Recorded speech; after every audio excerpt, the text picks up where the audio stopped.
Hello, everyone.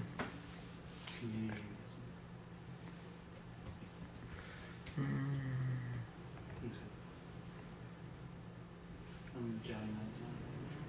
He's live right now. Okay.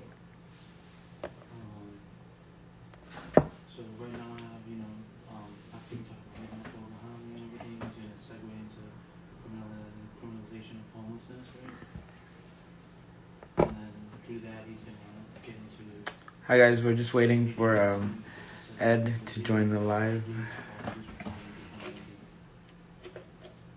policies, and then he's gonna increase their budget and all that.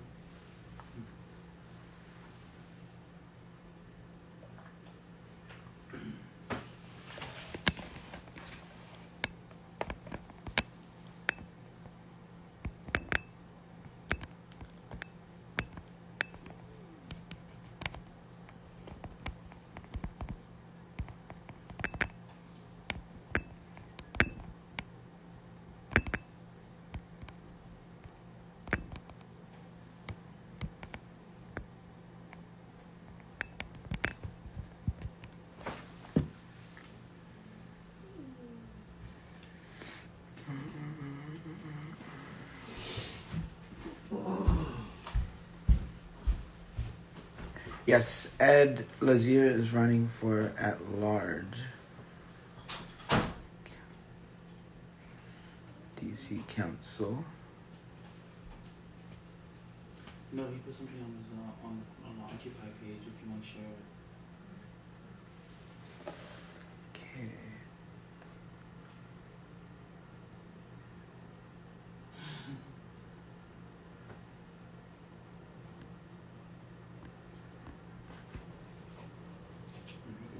Let me just go hand this down real quick. Okay.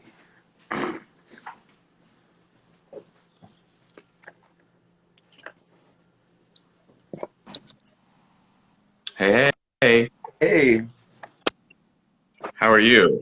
I'm pretty good. How are you? I'm good, thanks. Just gonna try to adjust my phone down a little bit here. Yeah, the live kind of. Yeah. So, hello, everyone. Thanks for joining us this afternoon. My name is Mahadi Lawal from Occupy DC. I'm going to be talking to Ed about reimagining racial equality and here in DC. Ed Lazere is running for the at-large seat in the DC Council race this year. So we kind of want to hear what his plans are for the city. Don't know if you give yourself a little intro, Ed. Absolutely. Well, I appreciate the opportunity to be on with your Mahadi and everyone else. Yep, my name's Ed Lazere, and I'm excited to be running for a DC Council at large. You get to vote for two, and I hope that I be one of your two votes. That's an important civics lesson in DC that confuses a lot of people who've been here forever, but you always get to vote for two at large every single time. So DC's been my home my entire adult life, and everything that's been important to me has happened here in DC. This is where I raised my family. My wife Suzanne and I got married here in DC, and we have two wonderful sons, David and Adam. We raised in our home in Brookland. This is where I built my community, and I've just done all sorts to try to give back to the community in all sorts of different ways. But probably most notable for today is that when my sons were just little boys, I decided I wanted to devote my career to making DC a better place, particularly to address issues of economic and racial inequity. And I got that opportunity by running an organization for almost 2 decades, the DC Fiscal Policy Institute.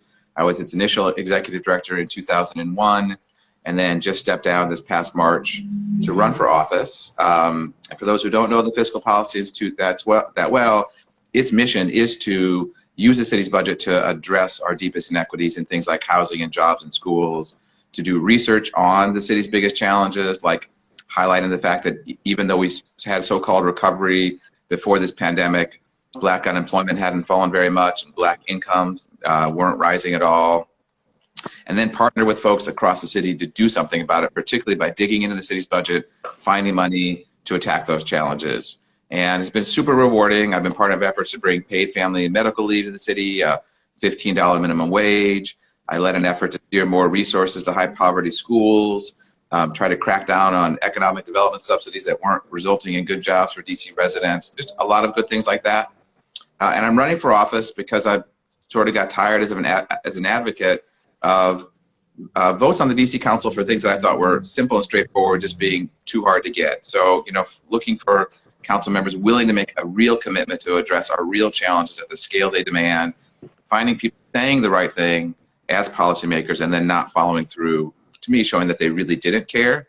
So, it just breaks my heart that the city's prosperity has come at the cost of rising homelessness and DC ranking the worst in the country for displacement of Black residents. Like, that is obviously a banner of shame, and public policy should be doing something about that. So I'm running for council to be a change agent, I guess. I want to bring that energy of an activist and the vision of an activist. I think that's really what I love about activism, is you define the world that you want it to be, rather than accepting the world as it is and looking for modest changes.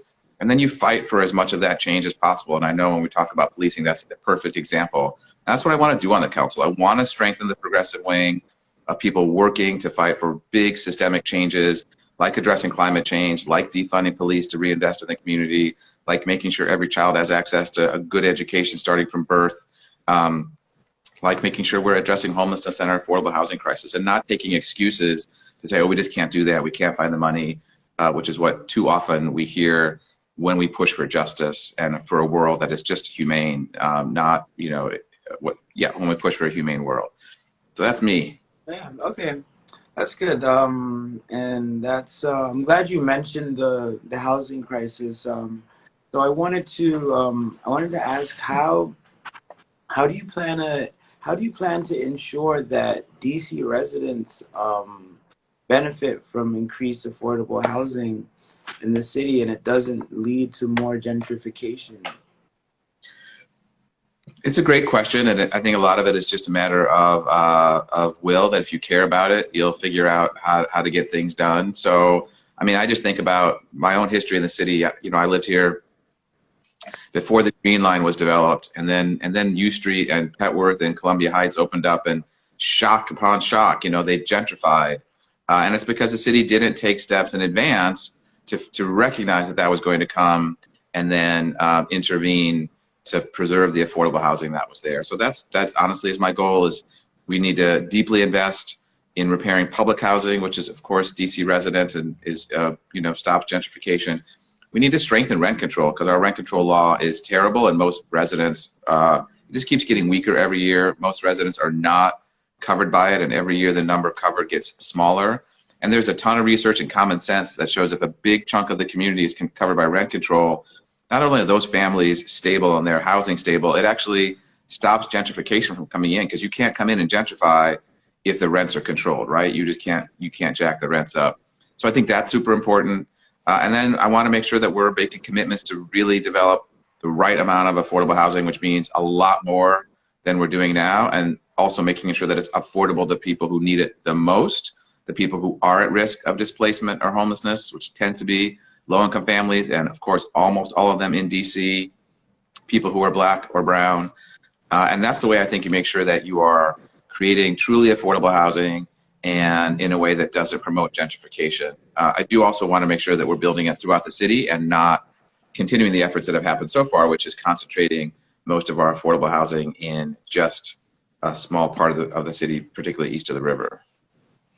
Okay, that's interesting. So, over the summer, I myself and like a lot of activists have personally been witness and experienced the city's constant criminal homelessness.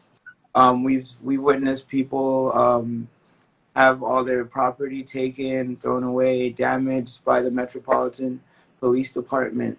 And what is your view on the city apparently has a policy that you can't own a tent and camp anywhere. So what do you think about this kind of criminalizing of homelessness, and how do you plan to address this moving forward?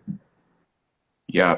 So I'm sure you were following that, if you guys were following that closely, when when the mayor basically said what you just said, that a tent is not a legal home. It's like, damn, that was a really cold answer to a really serious problem in the city, right? I mean, just to say these people have a tent because that is their only option. It's the only thing that's protecting them from the elements, not that they want to live there. And you're just telling them that the home that we've relegated them to because we've allowed gentrification to happen is not even acceptable as a home. So yeah, I think we're at a low point in displacement if the city's actually displacing its own residents from who only have a tent for a home. And it's certainly was one of the motivating things that motivated me to run as for office, which is I worked in Noma. So every single day I walked by the encampments underneath the train tracks. And it's heartbreaking to see, particularly on a cold day or a rainy day or just any time, this large number of neighbors, DC residents, many of them returning citizens, many of them with people who have problems with mental illness that's not being taken care of, and to see them not have the dignity of a home. So I am strongly supportive of limiting or eliminating the ability to eliminate encampments. Like if we haven't committed to finding housing for everyone who needs housing, we haven't made the shelters safe and comfortable that people are not comfortable going into them, then we just have to find a way to support the encampments rather than periodically throwing away everybody's stuff, disrupting and traumatizing their lives, knowing that there's no solution for them. It's not like by taking away their tent, suddenly they're going to have their own apartment, right? So it's not even clear when they clear out the tent encampments what they expect to happen to these people. They really think it's a solution. They can't. So would you definitely support an effort to eliminate that law in the city, whatever law it is that says human can't live in a tent?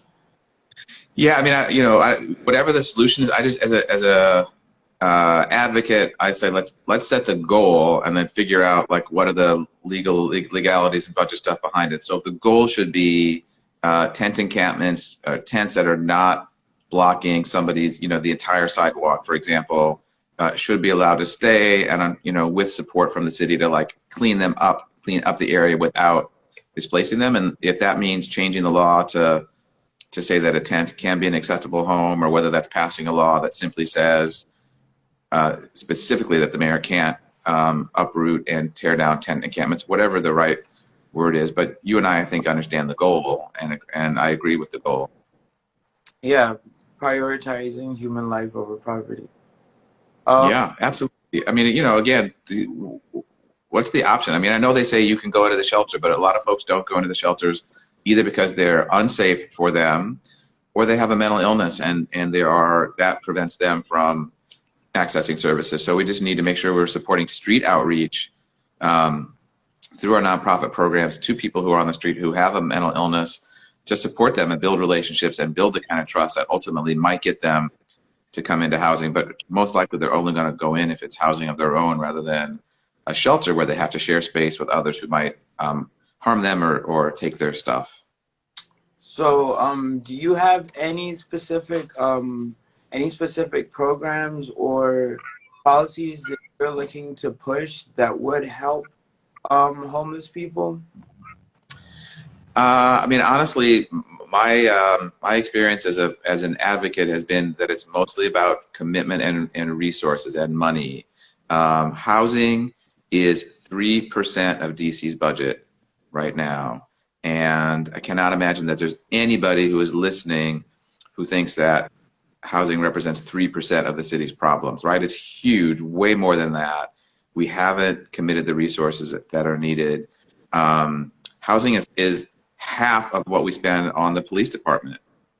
And for me, the budget is a moral document. You have to fight for a budget that actually serves people. And if you're not, then you're taking immoral actions. And a budget where we spend twice as much on policing as we spend on affordable housing is an immoral budget. So the solution, to answer your question, honestly, is to work with our partners in the advocacy community, like the Way Home campaign, which is working to end chronic homelessness, or the Washington Legal Clinic for the Homeless, which is also committed to that effort, and the providers who provide those services, to say, let's actually just set a goal, in my idea, over the next 4 years, to provide enough housing for people experiencing chronic homelessness to help them all, to end chronic homelessness over the next 4 years.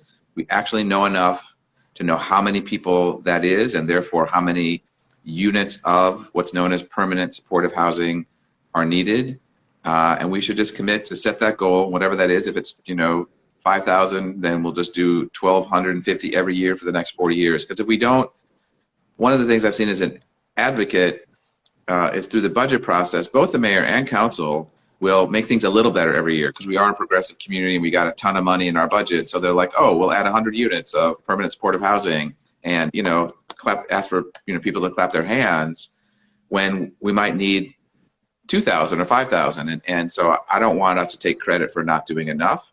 So the accountability tool that I've used as an advocate that I also would want to bring inside the council is to actually identify what do we need, what are the metrics of how many people we need to help each year over the next 4 years to reach this goal, which then gives the council a tool to hold itself accountable and the people of the city to say, that it's going to take 1,500 units of housing every year to address our affordable housing crisis or homeless crisis, whatever the number is. I didn't mean to say that as a specific number. And if you're not meeting that number, then you're not meeting the goal. It's not a perfect solution, but at least it creates an accountability mechanism that is transparent and that everybody can use. And this all comes back to like funding and the budget. And I know you said that you want to redirect funding from police. How do you think this will be politically viable in a climate where the mayor is actively defending the police and trying to preaching a law and order rhetoric and trying to increase their budget? So how would that be viable in the city? Yeah. It's a great question, but it's people like you who are going to make it viable, right? It's the political pressure. But before answering that question, I guess I do want to also say part of what I think it means to be someone who thinks about the budget as a moral document, who really cares, is someone who goes through the budget process every year, just working as hard as possible to find the money and being creative and assertive. So I'll just give you one example, which was a few years ago, an advocate, not me, but a partner, I found out and identified that the Events DC, which helps run the convention center and other sort of entertainment like things in the city, hospitality, was building up a surplus. It had a dedicated source of revenue coming in from a certain tax, and they kept piling up this money sitting in the bank, doing nothing for them or for anybody else. And we in the advocacy community said, let's put that money into repairing public housing. And the initial pushback was, oh, no, there's these reserve requirements and these rules, a percentage number, blah, blah, blah, like this total, like trying to fool us to say this money wasn't sitting there and that we couldn't touch it. And we just pushed back, and we ultimately got them to take $50 million out of that fund and use at least half of it to repair public housing. So to me, that's an example of like when you are caring and you're looking, that you can't necessarily find every dollar that you need, but the money is there. And sorry for that as a digression, but I think it's really important to point out that if our leaders say they can't find the money, which if you've ever done any advocacy on any issue where more money is needed, that's always the answer you get. So I'll go, I love this. I love what you're trying to do, but I just don't know where to find the money. And honestly, I feel like that's because they're not trying hard enough. And sometimes when they tell that to you, it's because it's not really their priority and that's just their excuse. But to get to your question, I don't know the answer, right? We had 15,000 people or more testify to defund MPD this summer, a record by far. By a factor of 50 probably. And yet the mayor and council barely nipped the MPD budget this year. I think we need to keep the pressure up. I think right now, this fall, Occupy DC and others need to go to Charles Allen, the head of that committee, and to the mayor to say, will you support over the next few years, 2, 3, 4 years, whatever, metric you want to use, substantially reducing the size of the police force and the police budget so that we can reinvest in the community. And if they say no, then you know who your targets are for your advocacy. You know who your targets are in the next election. If they say yes, then you start working out the details. Do we know the fact that if we elect you to the council, you'll support any and all efforts to defund the Metropolitan Police Department and redirect those funds? Yeah, well, yeah, I guess it was a roundabout answer. I don't know that any and all is a catch-all term. So I don't. If I say that, and then you come to me and say, "Will you support 100% eliminating the police budget then next year?" I'm like, probably not going to support that. But what I can tell you that I'm committed to doing is the legwork to figure out what should be the right process, right? Because right now we don't have a lot of transparency about the police budget and how much it spends. We don't know enough about how many officers are set to retire and how many would have to actually be fired if we reduce the size of the police force. We don't understand enough about the contract with them and what we're allowed to do and not allowed to do. So I think we just need to do some digging into where do the police spend their money and how much of that is restricted in one way or another. And once we have that information, then we can come up with our own plan or your own plan or anybody's own plan for whatever the goal is. And honestly, isn't my experience, my goal, my suggestion would be that the goal is a big goal, but not all in 1 year, to give it time. So set a big goal and then set it for 2 years, 3 years, 4 years, something like that. Not so long that it's easy to wiggle out from under, but long enough that it gives you some time for the city to adjust and make its plans. And in my opinion, if we reduce the police budget by 75% over 4 years, again, just making up a number, that's, waiting 4 years is worth that as opposed to, doing a quarter this year or fighting for 50% this year and getting pushback that we're moving too fast. So it's a balance, but I'm eager to work with Janice Lewis-George, the new council member from Ward 4, who will get, she's still got to be elected on November 3rd, but she will, who I know this is important to her. I'm eager to work with Councilmember Allen to be supportive of him because it's going to be risky for policymakers to take the stand. There will be people saying, you want me to be less safe. And we're going to have to band together to say, no, we actually want you to be more safe. We don't think police are keeping you safe. In fact, they're keeping some people, black and brown people, less safe. And there are better ways to keep our community safe. And so we're going to have to all band together, and that pressure is going to need to be continued. But I'm totally committed to being part of a thoughtful and assertive effort to defund the police so that we can reinvest in the community. So speaking on that, part of your platform, the community investment approach to public safety, can you elaborate more on what that means? Yeah, I mean, let's just start with the tragic police killing of Deon Kay just a few weeks ago. Right, here's a teenager in Southeast with a gun that the police found on social media, not in person. It's not like they confronted him and he was shooting. They just knew he had a gun, chased him down, and got out of their squad car, apparently with the gun pointed because they shot him within just a few seconds. Yep. So killing an 18-year-old to get one gun off the street is tragic. He should be alive today. That's the wrong approach. I feel so badly for his family and his community, and it's it's as clear as Breonna Taylor's police murder that this was the wrong approach to trying to get to public safety. I forget where. I got so caught up in that I forgot where I was going with the question. Yes. What was? Thing could have been done to prevent that when it comes to. Right.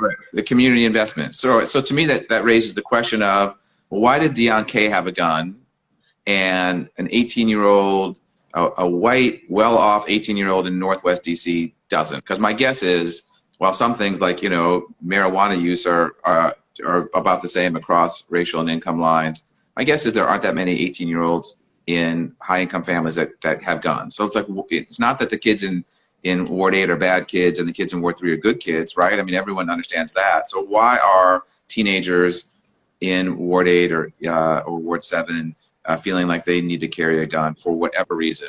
And let's examine those root causes and address the family instability, maybe because the parents just are in terrible jobs that don't meet the cost of their housing and their housing is in bad condition, or because there are health or mental health problems in the family that aren't being addressed. Whatever those issues are, and let's address them. And I think we all understand that stable families and stable communities are what actually creates public safety and reduces the addresses the environment that creates crime and instability. So let's invest in affordable housing and mental health services and after-school programs, violence interruption services. You know, if the police had seen Deonke on Instagram, saw that he had a gun, and called a mentoring program that they knew he was connected to, you know, called Alliance for Concerned Men and said, Dion is bragging about his gun on Instagram. Is there any way that you can work with him to support him and get him to give it up? And I mean, that's not necessarily a guarantee for sure, but it's certainly a better approach than hunting him down and shooting him. And, you know, presumably a counselor, a mentor can help show him the right path, as well as help connect him to the kind of services, if they're there, to give him a different, to give youth like that different opportunities and make us safer. Okay, interesting. So, one of the things that kind of touches on is universal. Someone asked a question: are there any plans in place or provisions for universal childcare? Which is something I think would go a long way towards community investment and preventing kids from, you know, having so much free time and do things that are dangerous. Yeah. Well, there is a plan. It's just not been implemented. It's another example where the council embraces a goal and takes credit for it, but then doesn't actually follow through to make it a reality. I was part of an advocacy effort a few years ago to encourage the council to pass legislation called the Birth to Three for All in DC Act, in recognition that that period from birth to 3 is such a critical period of childhood development, and that if kids don't get the right support at that point, if they're exposed to trauma or malnutrition or just lack of support around their development, that it just affects the rest of their life, and they start school behind their peers. And that the opposite, that when young families have supports and have access to high quality, educationally appropriate childcare, that kids, you know, get off to an amazing start, not surprisingly. So the legislation was passed, and it calls for ensuring every family across the city has access to affordable childcare and high quality childcare, starting with our lowest income families. And it just needs to be implemented and funded. And I again was part of the coalition to pass the law for the past 2 years, as part of the coalition to find funding for it. And as a council member, I will continue to fight for the funding for it.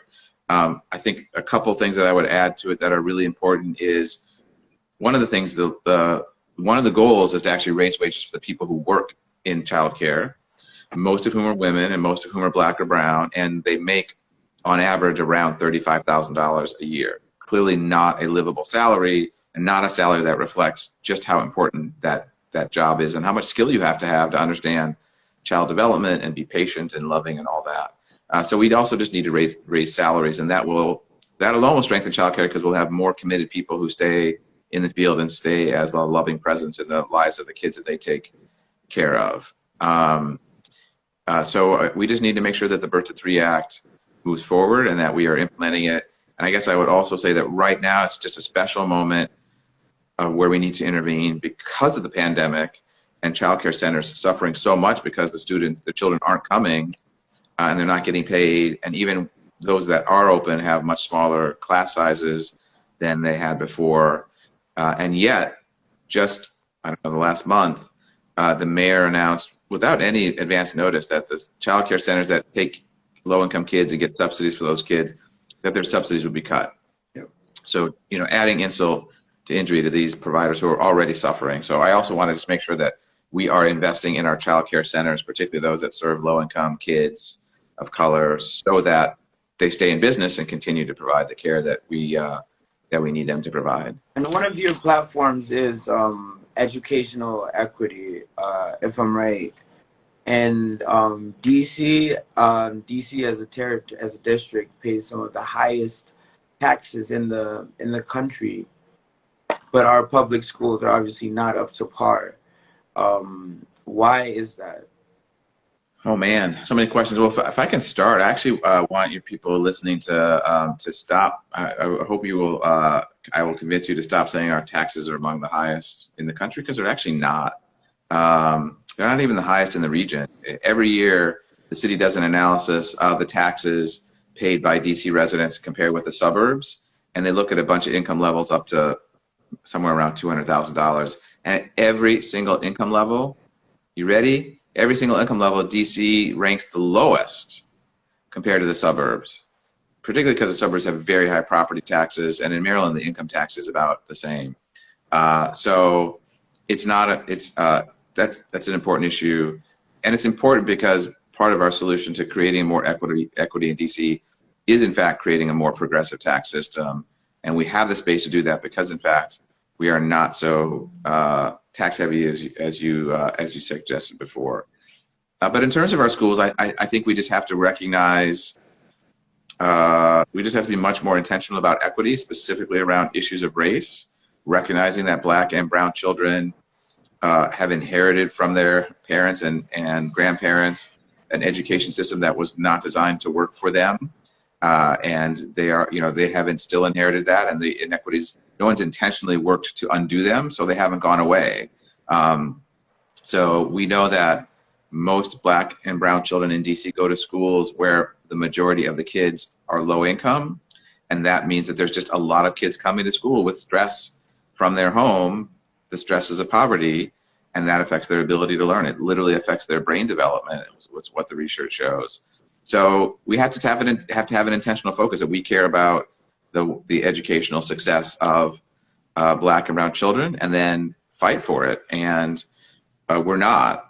So I actually chaired an education finance commission about 10 years ago, where we made a very common sense recommendation that schools, high poverty schools, should get more resources, because education equity means giving every child what they need, not giving every child the same, right?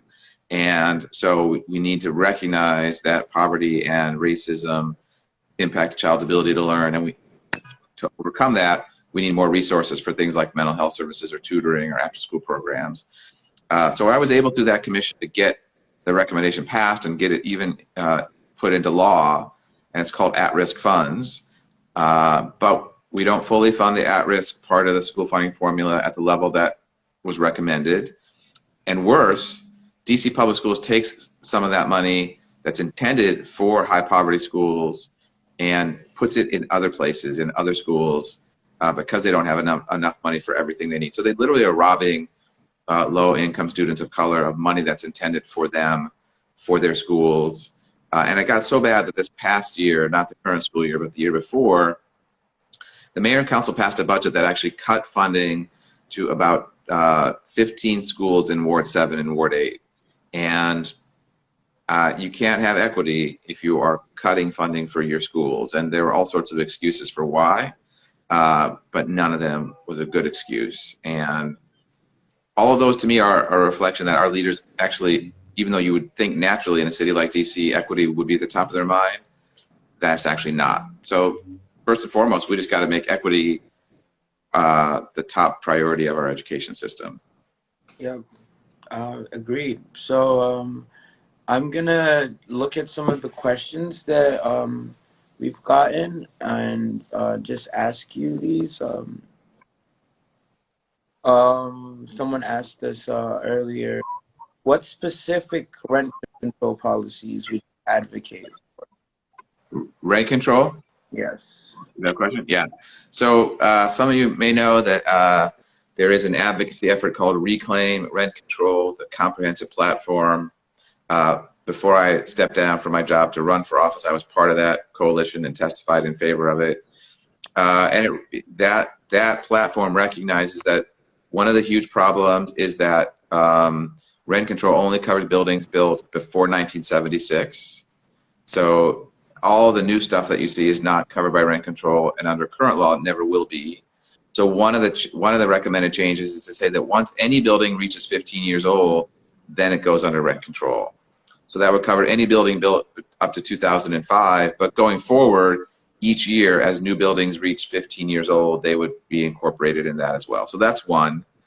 A second is to not allow rent increases beyond inflation, because currently it's 2% plus inflation, and specifically to not allow substantial rent increases when units become vacant, which is I think it might be 10% or even higher, depending on how long the unit's been under rent control. And if you're allowing a vacant unit with the rent to jack up, number one, that's obviously just undermining the price stability of rent control, but it's also encouraging landlords to push people out, right? If you can jack up the rent every time it's vacant. And then maybe the final thing I'll focus on, and there are other issues as well, are that there are just a number of loopholes in the rent control law, including one of them called voluntary agreements, where tenants can voluntarily agree to raise rents under certain conditions. So they're usually getting something out of it. And what's happened recently, as you may know, is that some landlords are negotiating with tenants to say, I won't raise your rent above X%, or I won't raise your rent if you sign an agreement that allows me to increase at a faster rate units when they become vacant. And like, what a terrible situation to put people in, to say, well, I'll protect you as long as you sell out the person who's going to move in next. Yeah. And unfortunately, because people need affordable housing, a lot of times people will sign that. So we just need to abolish voluntary agreements entirely and just say, we're not going to tolerate them. They're pernicious. They're undermining rent control. They're being abused by unscrupulous landlords. And you may have heard today there's a news story about a report from Georgetown University that 10 landlords in the city are responsible for 40% of eviction filings in the city. So I think we also just have to recognize that even if there are some landlords who are decent, trying to do the right thing and look out for their tenants, that, you know, as long as this is a for-profit business, they're going to be landlords who are just out to make money and not really care about the well-being of their tenants. Okay, so I have a follow-up question on that. Do you support an effort to either or both cancel or stop evictions throughout this crisis? Absolutely, throughout the crisis and beyond, actually. So I think the clear message and the clear goal is to ban evictions. For me, the thought that somebody who lost their job because of a virus that shut down the entire world and then lost their income and couldn't pay rent, the thought that they could be evicted for that is just, unacceptable to me. It's just wrong. It's wrong, socially, it's wrong, morally. We just shouldn't let it happen. And I puzzled a long time to figure out, well, what's the right solution? And I think the only solution is to just ban evictions, right? To say that if you specifically got behind in rent during the pandemic because you lost your job, knowing that that money is never going to come back, that you can also never be evicted for that. So let's say the pandemic miraculously ends in the middle of next year. If you couldn't pay your rent for some months in 2020, under my proposal, a landlord could not come to you next year and say, hey, you didn't pay rent in July 2020. I need you to pay that rent or I'm going to evict you. They just couldn't ask for that money at all because, again, the money wasn't, you didn't have the money and you'll never get it back. So, and just to be clear, that's different from the current law, because the current law says when the city ends the moratorium on eviction, within 60 days, landlords can demand all the back rent. And basically what I'm saying is, no, you can't demand the back rent because that money doesn't exist. Those tenants don't have it. And if you demand the back rent, we're just going to have an eviction crisis. To me, that's the best approach. I think that is essentially the same thing as canceling rent for people who cannot pay. So it's, if you don't have a job, you shouldn't have to pay rent. So I don't know if that's just like semantics and word choice, but to me, it's easier to communicate it to people, and there's more sympathy when I say, shouldn't we try to stop evicting people who got behind on their rent through no fault of their own? And I tend to find that there's a decent amount of sympathy for that. Right. So can you speak about community land trusts and other ways of making sure DC natives, Black DC natives, are not continually being displaced from DC? Yeah, sure. I mean, I think the solution to stopping displacement, again, is to set that as a goal, to actually measure it every year, and then figure out the strategies to get there. So if we want to stop Black and brown people from being displaced, we should set that goal. That is a goal of mine. And then the question is, what's causing that? So, and what are the solutions? And one of the solutions is just more investing in affordable housing, period, whether it's the city's current programs, like the Housing Trust Fund or our local rent supplement program or other programs. We actually have a really rich set of affordable housing programs in the city. We're just not using them aggressively. But we should be adding new tools as well, and a community land trust is one of them. For your listeners who aren't familiar with what a land trust is, it basically involves a nonprofit, could be the government as well, just buying up a chunk of land, presumably in an area where gentrifications might be coming, and then just making a commitment to put a covenant on that land that it will always be used for affordable housing. You basically have taken it off the private market. And once you've taken it off the private market, you don't have to worry about the value of that land rising, right? Because right now what happens, the reason that home values are rising in my neighborhood in Brookland, the reason that my home that I've been in for 28 years in Brookland is worth a lot more isn't because I've done anything different to my house. It's just because the neighborhood, the land is more valuable.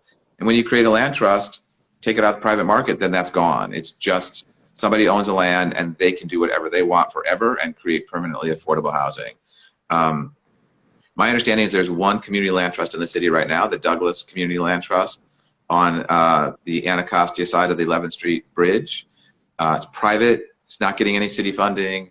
It's just getting started. It's great, but we need more of it. We need the city to support more, that land trust more and support other land trusts. Because, right, just think about it. If all across the city there are parcels of land that are in a trust that's set aside for permanently affordable housing, then that's going to guarantee that gentrification waving through that community isn't going to matter. That piece of land will continue to house Black and brown people forever. Is that right? I hope that makes sense. Absolutely. Absolutely. I have one more question about housing from the audience. How do you plan on protecting households from predatory lending and discrimination in the DC mortgage market? Yeah, these are great questions and not necessarily easy answers, because that's just, that happens, unfortunately. It's private, it's private action, not the city. And it's just a reflection of the continued racism in our housing market. I think beyond doing more of what we're already doing of gathering data and demanding data from lenders and hiring enough people in DC government to investigate.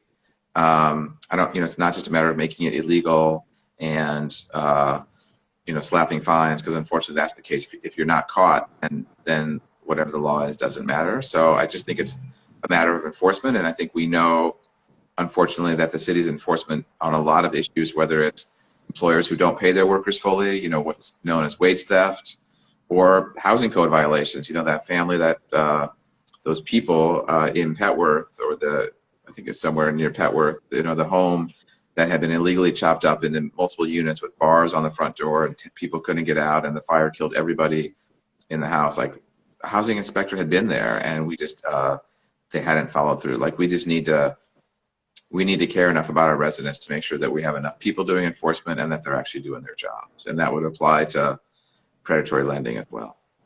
Interesting. That's good. So I'm gonna pivot now to, obviously we are activists.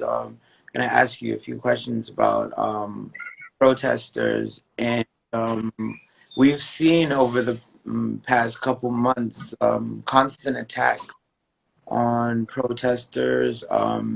Just last week, a fellow organizer had their home raided by park police, not MPD, but this happened in the District of Columbia. Do you have any plans for what you intend? Do you have any plans for ways to protect activists on the streets from being attacked, gassed, kettled by police? It's super important to me, right? Our right to protest, my personal right to protest, your right to protest is like as American as apple pie, and we should be allowed to express our First Amendment. We have the First Amendment right to express ourselves peacefully, and we should not be denied that opportunity. And obviously, when someone denies us that opportunity, it's often just a matter of social control. They don't like what we're saying, and they're trying to stop our movement. So it's important to push back and protect people who want to protest, again, peacefully, which is the vast majority of protesters. I'm sure is true for you. And to me, that means just tighter laws first, right? So we, unfortunately, when we passed our emergency legislation around the MPD, it gave them the continued permission to use things like rubber bullets and tear gas when there was a riot, and then they just used their riot loophole to continue abusing protesters this past summer and fall. So we should just ban those permanently.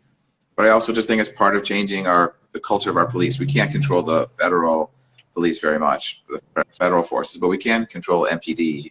And in my campaign, I called for the mayor to fire Peter Newsham, because I think it ultimately flows up to the top. That if Newsham is approving this, and I've just heard him over and over speak about protesters and other people in a way that shows that he's not a reform-minded police chief. And so, yeah, let's fire Newsham and find a police chief who's going to be more respectful of the First Amendment and the right for people to protest in the city. So another thing, I know you mentioned, because you mentioned when we were talking about Deon Kay, that the police saw him on social media and then, pursued him. That's been another issue, with social media surveillance and that sort of like invasion of privacy. Do you have any feelings on this, and police using social media to target, because I know they've used it to target protests also. So what are your thoughts on this, and what do you think should be done? I guess I'll just start by saying perhaps common sense, like, just stop it. Let people's social media be their social media. That it's just flat out wrong.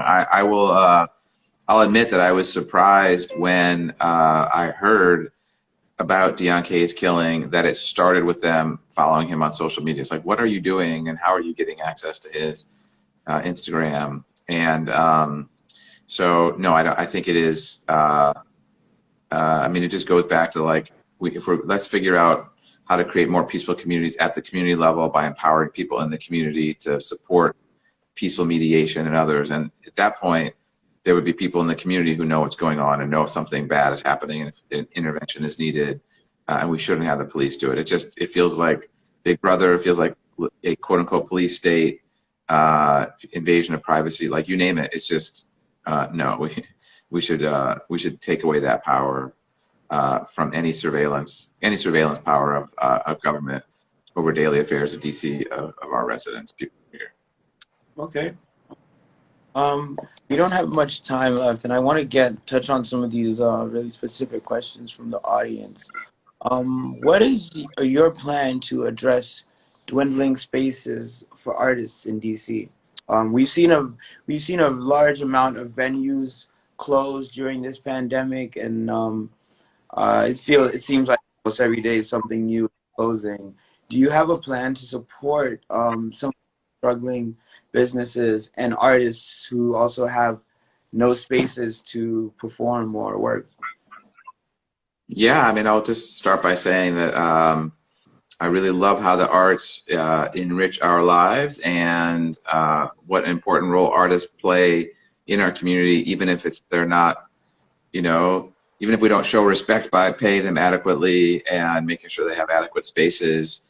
I think about in my own neighborhood in Brookland, just a few blocks away. So a walk from my house is Alice's Jazz and Cultural Society, or Cultural and Jazz Society, where twice a week, when, outside of the pandemic, for $10, you could be in a very intimate space listening to a jazz quartet perform.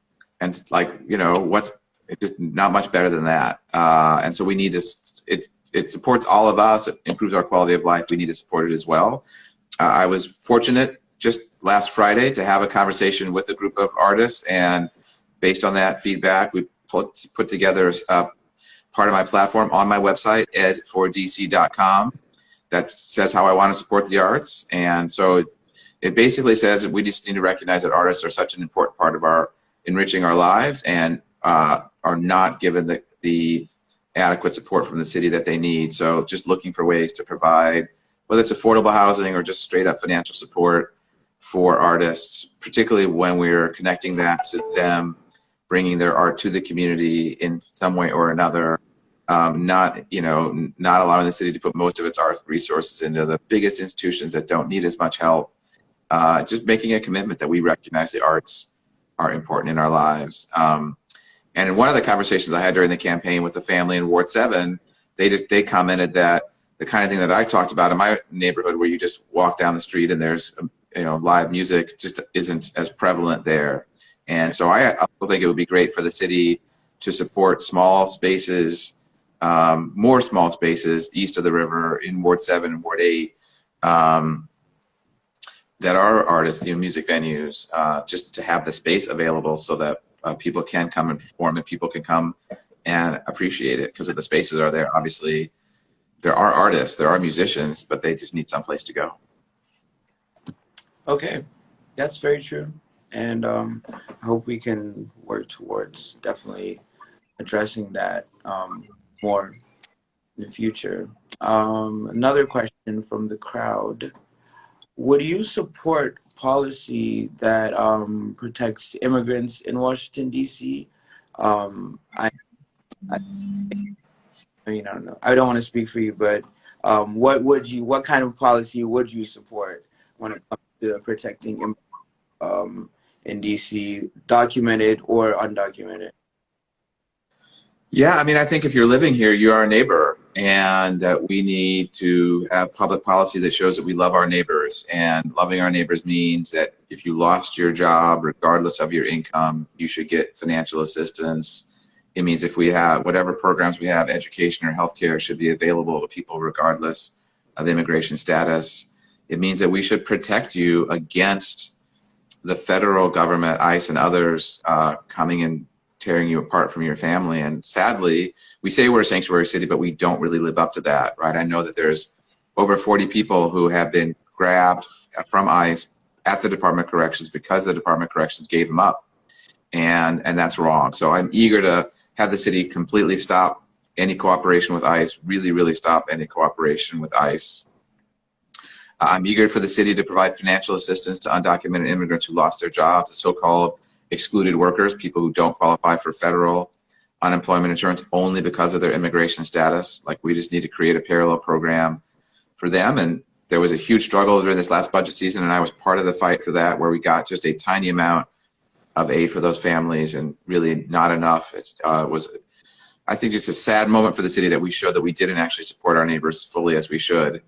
And I've been a fighter to make sure that immigrants have access to health insurance as well, and I fought back against city efforts to create barriers for immigrants to our Healthcare Alliance program. So I'm eager to eliminate those barriers as well. Those barriers are keeping literally thousands and thousands of people from accessing health insurance who should be getting it. And so I'm eager to support our immigrant neighbors. I don't want anybody to be deported or separated from their family. And I want everyone to be treated with dignity and respect in the city as one of our neighbors. Thank you. So I have one last question for you, and we're gonna close it out with this. So in this moment of racial justice, both in terms of police brutality, economic justice at the top, racial and economic justice are on the top of minds, right? So why should those of us that are committed to racial justice and equality vote for you, a white man in a predominantly Black city, to be our voice and sort of protect us? Yeah, well, obviously your vote is your personal call. And when I was thinking about running, I thought long and hard to, as someone who's committed to issues of racial equity, should I run and try to beat out, knowing that there were so many other people of color who were already in the race? And I jumped in because I feel like I have shown up and I've been doing the work. I spent 20 years fighting for issues that matter to Black and brown people. I've been doing that in a way where I'm visiting communities and engaging with them and supporting them, whether it's budget trainings for the Ward 7 Education Council or partnering with the People for Fairness Coalition for funding to end homelessness. And so the Black people who support me, that's what they say. They said, Ed, you've been with us. You have been fighting for things that matter to us, and you continue to be, and that's why they support me. And if you look at my website and the list of people who've endorsed my campaign, you'll see a diverse set of faces by race and ethnicity and gender. So I guess I would just say back to you, like you know, I would hope you would vote for the person who you trust to fight for what you care about. And I am pretty comfortable saying there is not another candidate who is speaking as openly about things like defunding the police, as openly about the need for the city to take a racial equity focus and stop displacement as I have. And I back it up not just with like what I'm saying to you today, but actual experience, 20 years of commitment, 20 years of showing up, and 20 years of knowing how to get things done. So if you want someone who both has a commitment to things you care about and actually knows how to take something as ambitious as defunding the police and actually turn it into reality, I feel like I'm the candidate who's best able to do that. And if in the end you decide I want to vote for a candidate of color because I think that's who we should be electing, obviously I'm not going to question that in any way, shape, or form, because I understand that. I think that's a great answer, and I absolutely do not suggest anyone voting for any person just because of their race. Thank you so much for joining us today. Can I say one other thing on that? Which is I think we know, without going into specifics, that there are people of color in this race who are far less committed to the things that we've talked about, like defunding the police and raising taxes on our wealthiest residents and stopping evictions. No names mentioned. Yeah, I think we know. I think we all know. Yeah. But yeah, I don't know if you want to give us a closing statement to the audience. I mean, I think where we just landed is probably a good place to end, which is I hope it comes across that I love this city and that I am just been fortunate to be able to commit my career to issues of equity and specifically to the city, and that I'm running with a passion to use my skills to create a better society, to address racism and sexism and economic inequity, and that not only do I have the experience, but I am running because I want to fight for bold changes. I'm tired of incremental changes. And so if you're looking for someone who is ready to act boldly and has the capacity and knowledge and skills to actually get it done, I'd love to have your support. My campaign website is edfordc.com. And you can reach out to the campaign there, as well as seeing all of our platform and ways to get involved, like volunteering, phone banking, texting, canvassing. Certainly, please talk to your neighbors, because so many people aren't paying attention to this race. It just gets so little news coverage. I'm really frustrated that I got from the Washington Post a request to fill out information for their voter guide. That information is going to them tomorrow, which means that they're going to publish their voter guide like 2 weeks after people got their ballot. Like, you know, I understand that a lot of people just aren't following. So please talk to your friends and neighbors. The mail? What's that? No, that's from the Board of Elections. This is not right. No, well, that's just a telling you process for voting. It doesn't actually tell you about the candidates. Yes. That you would not open that up and learn about the differences between the candidates. The Washington Post voter guide asks for our positions on different issues. Okay, good. But they're sending it out 2 weeks after publishing it, 2 weeks after people have gotten their ballots. Like, that's not supporting democracy. So anyway, tell your friends and neighbors to pay attention to the race. And maybe the last thing is, there is a website that highlights all the endorsements that people have gotten and who's getting support for the most donors, called dcvoterguide.com. So very simple, dcvoterguide.com. I encourage everybody listening to check that out as well. Yep. All right. So I guess we can end on that note. Thank you so much for this talk. I think it's been very, very insightful and informative. I wish you all the best on November 3rd. Between now and November 3rd, vote early, everyone, if you can. Yeah. And yeah, thank you. Enjoy the rest of your day, Ed, and everyone else. Goodbye. Great. Thank you so much. Appreciate it. Take care. 3 seconds.